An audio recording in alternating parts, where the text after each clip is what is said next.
Welcome back, my lovely beans. Today it's not about Oraxia, it is actually about the Scyotid. Sadly, I think the weapon is not the best weapon for Oraxia, since when you use the 2 to make the enemies more vulnerable to damage and would technically hard to see the enemies, the amazing outfire of the weapon kind of loses a purpose because you can't use the outfire on enemies that are already hard CC'd. So that kind of loses the purpose of the unique trait of this weapon. So it kind of works against Oraxia.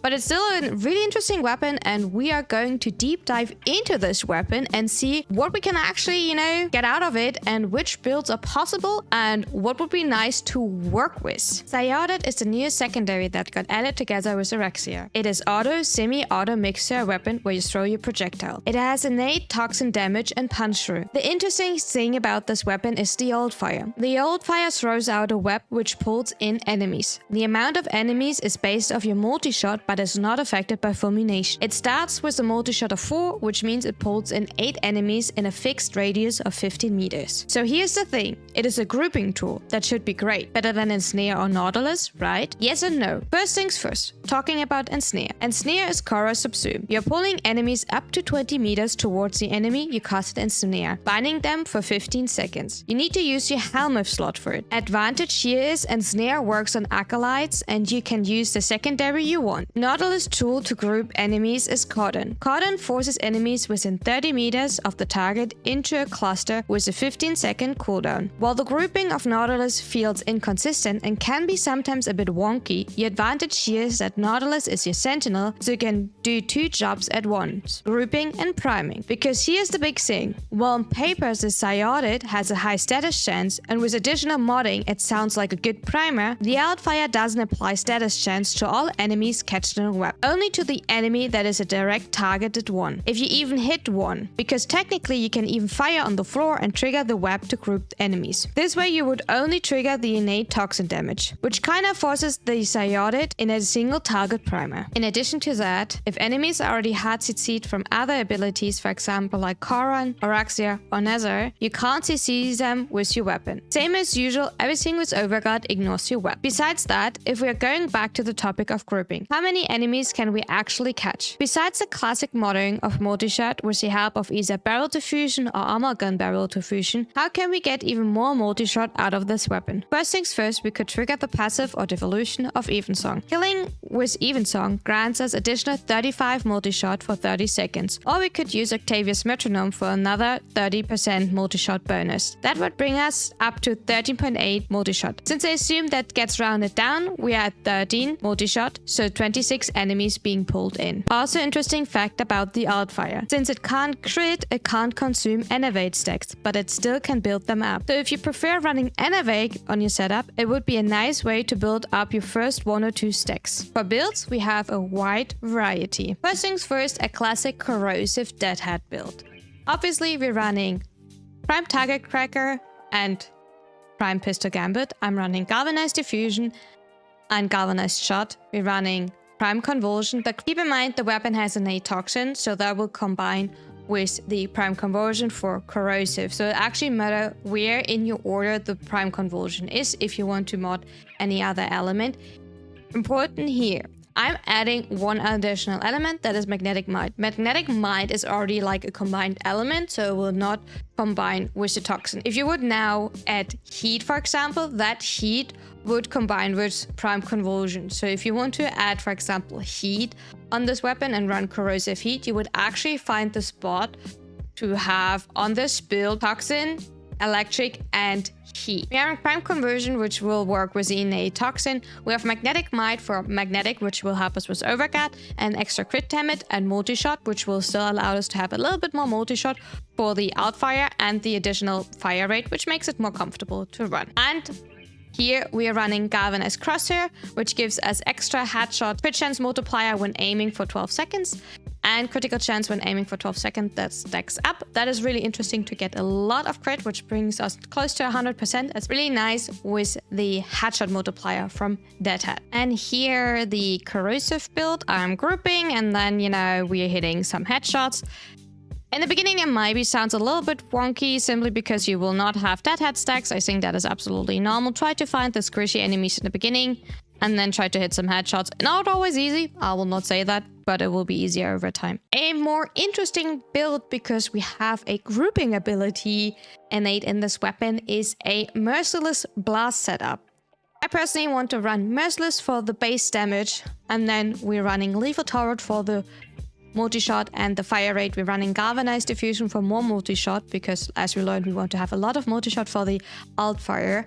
We're running Pistol Elementalist for the status damage and also for the reload speed to be more comfortable when we are using the alt fire. We're having Prime Heated Charge that will combine with the Cold for Blast. We are having Pistol Gambit for the critical chance. We have Target Cracker for the critical damage and Galvanized Shot for the multi-shot. And we have obviously still the Toxin, so in total we're running Blast and Toxin, so we're having 2 dot damage. And here we're having Blast. We're having a Blast. Except that the, heavy gunner is left over. There we go. Really nice. Whenever you have a grouping ability available, Blast is nice. For the next build, we are using Gas. Here we are using, and once again, that we already have innate Toxin that will combine with Prime Heated Charge. If you don't have the Prime version, obviously simply use the normal Heated Charge. Don't worry about that. We're having Prime Pistol Gambit, we have Target Cracker, crit chance, crit damage, we have the multi-shot from Galvanized Diffusion. We're running a Bane. If you feel like something else, absolutely, that is your free slot here. You can put in whenever you want. Just keep in mind we already have Punch Through, Lethal Turret for the multi-shot, and the Fire Rate, Pistol Elementalist for status chance and reload speed, and Secondary Merciless for our prime damage. So we're actually quite well. An option, if you wanted to, you could, for example, put Argo Seeker on for more status duration if you feel like you need a little bit more on take, or you could put on Argo Pact for damage. What you could also do is you could put on Hornet Strike for more base damage. It's an option if you feel like you don't want to wait for your Merciless decks to build up. Here we go. We are grouping, then we are shooting. Keep in mind the first few kills always feel a little bit wonky because you're simply missing the base damage. So having Hornet Strike would definitely not be the worst case, simply because you already have your base damage. You don't need to wait till your Merciless is building up. For the next build, we are running a viral heat setup. We are running Galvanized Diffusion for the multi-shot. We're running Pistol, Pestilence, and Frostbite for the viral. We're running on purpose a unranked Pistol Pestilence. So the weighting between viral and heat is a little bit lower because we already have innate Toxin. We're running Prime Heated Charge. If you don't have the prime version, that is absolutely fine. Pistol Gambit and Target Cracker for crit chance, crit damage, Lethal Turret for the multi-shot and the fire rate, and Galvanized Shot for the status chance. We're running Cascadia Flare, which is also our base damage. 12% damage for 10 seconds on heat status. Effect stacks up to 480%. By the way, if you don't want to do that with an unranked Pistol Pestilence, that is absolutely fair. It can just happen that sometimes you will not get as many heat stacks and it doesn't feel as consistent. Regrouping. We're trying to get headshots, and you see that not every enemy is actually being burning. That happens, but that is okay. We don't need to worry about that. We still get enough base damage from this build. It is still really good. Let's see for another round, so we can see like a few more builds set up. You see, like sometimes you only get viral stacks, but most of the time we actually do get heat stacks, and that's exactly what we want, so we can build our Cascadia Flare up. Still try to hit your headshots because, you know, headshots are like nice for the headshots multiplier. Take this build with a grain of salt. That was my secondary Kama primer build. This thing is, like I already told you, only the direct hit target is actually affected by elements.